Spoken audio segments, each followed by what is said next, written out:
भाई गांव का मौसम। पवन भी बहुत है और बारिश भी बहुत होने वाली है।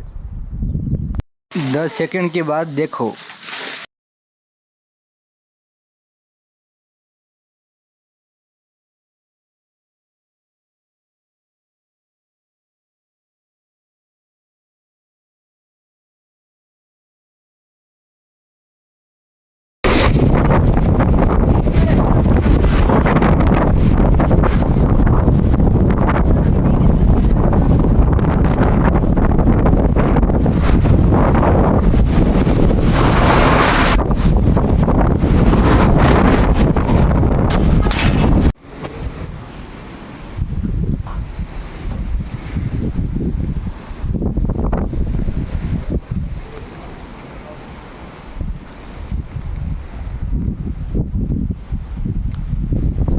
ચોમાસા जैसा हो गया यहाँ पर तो सब।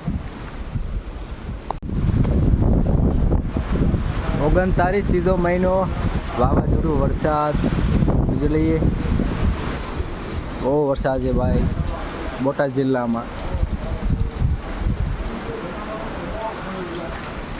નળિયા ઉડી ગયા, પતરા ઓછા થઈ ગયા હતા, ઝાડવા પડી ગયા,